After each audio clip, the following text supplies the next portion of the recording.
All right, guys, we're gonna do a really quick demo of how to create an Ubuntu instance on AWS. So I'm already logged into my AWS console, and I am on my EC2 dashboard now. And I'm gonna click on instances, or you can simply just click on launch instance right here. And I'm going to create an Ubuntu instance. I'm going to type in Ubuntu in the search bar and search for it. Let's go ahead and create 1804. If you are on a free tier account, just make sure that you pick an image that is free tier eligible. I'm just going to do Ubuntu 1804. And again, pick an instance type that is free tier eligible. So for me, it's T2 micro right here. I'm going to keep that. Next, I am going to pick my default VPC as the network. As you guys can see, I also have a custom VPC, but for the purpose of this demo, we'll just keep it simple and pick the default VPC. Default VPC comes with your AWS account. So as soon as you sign up for AWS, whether it's free tier or commercial account, you will see that there is a VPC already created for you, and that VPC is called default. Subnet. I generally don't have a preference, and for now, because it's a demo instance. But when you're actually building out enterprise architectures, you probably would have a preference where you want to put your EC2 instance. Let's say if you have a preference and you wanted to put in subnet 1, we'll pick subnet 1 for now. We have an auto assign, so subnet 1 and default VPC is a public subnet. So which means that it does have an auto assigned public IP. Um, it has the auto assigned public IP enabled. If you don't want your EC2 instance to be publicly available over the internet, then you need to pick a private subnet. But for our case, because it's a demo instance, and I also want to show you guys how to connect to the instance after you have created it, we'll keep it simple and launch it on a public subnet. Okay, next, we're not going to bother about any of this. These two things are probably important, probably the most important amongst the other options here. You want to, especially if you're creating a production EC2 instance, you want to make sure that you protect it against accidental termination. So you want to check this option. I am not going to check it because it's a demo instance. And again, if it's a production instance, you want to enable detailed monitoring via CloudWatch. CloudWatch is essentially a managed service from AWS that is kind of the eyes and ears of everything that is running on AWS. So you definitely want your production instances under the watchful eye of CloudWatch. Okay, the rest of the stuff you don't need to worry about. Again, it's a simple demo instance, but know that you can add additional interfaces right here while you're creating your EC2 instance if there is a need. You can also provide user data.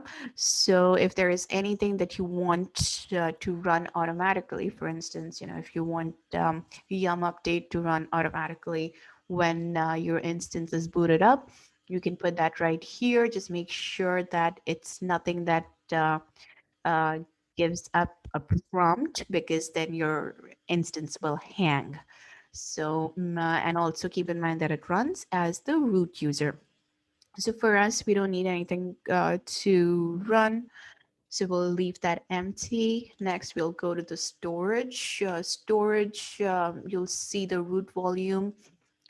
This is the default size of your Ubuntu. I mean, your Ubuntu OS kind of needs 8 gigs.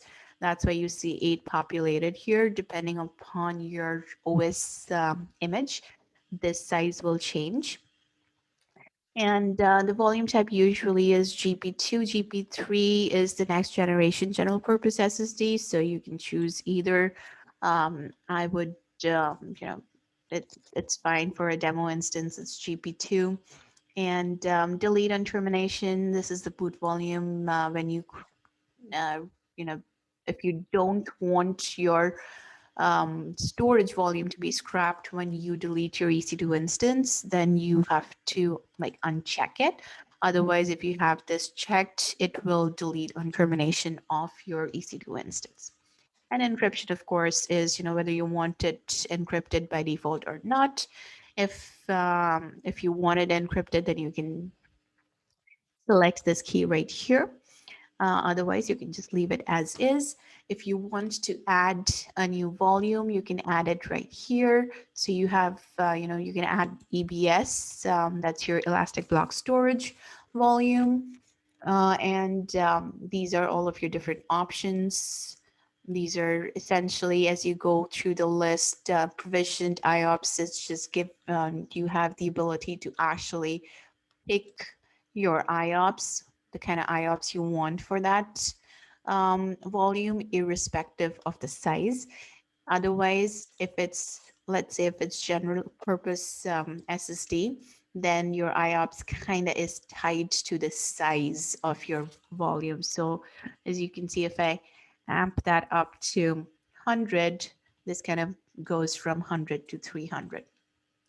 Keep in mind when you're creating a free tier eligible, you only have 30 gigs of the general purpose SSD available to you. So if you are going to add another volume here, just keep it like at 22 or something, so you don't get charged for it. For now, I'm just going to remove this and we'll just stick to the root volume.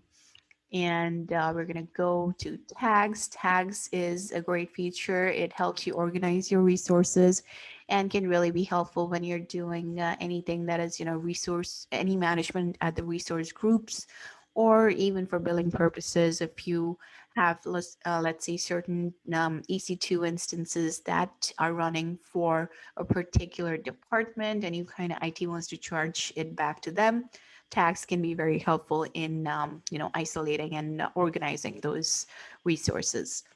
Again, because it's a demo instance, I'm just going to leave it be, but it's simple enough. You basically just click on tag and you can, this is completely up to you. It can be anything. It can be department, it can be category, it can be name.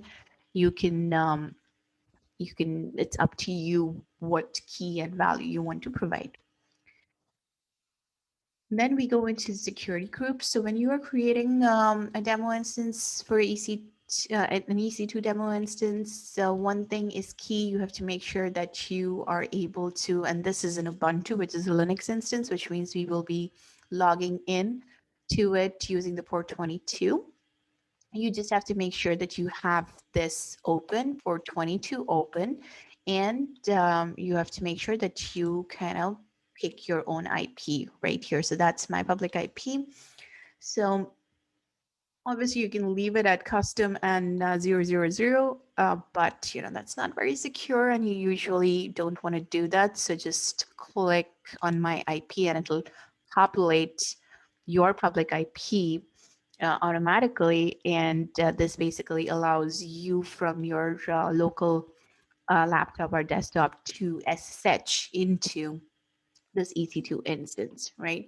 And we'll just name it demo EC2, and same thing. Let's just call it demo EC2 from my laptop. Okay. All right. Then we go into review and launch. And that's it. That's as it's as simple as that. When you launch, of course, it will ask you for a key pair. So I already have a key pair that I generally use. So I'm gonna go ahead and use that one. But if you don't have a key pair, what you can do is you can create a new key pair. And here you can give it whatever name you want. Make sure you download the key pair and have it available. It's going to be a .pem file. and make sure you have it available. Otherwise, you're not going to be able to log in to your EC2 instance. And there are very, very few cases where you're actually going to do proceed without a key pair.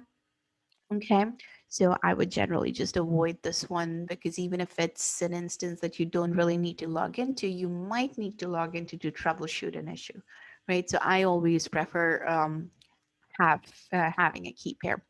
So what I'm gonna do, I already have a key pair that I had created and downloaded prior to this recording. So I'm just gonna go ahead and use that. And here they want you to acknowledge that you actually have access to that key pair.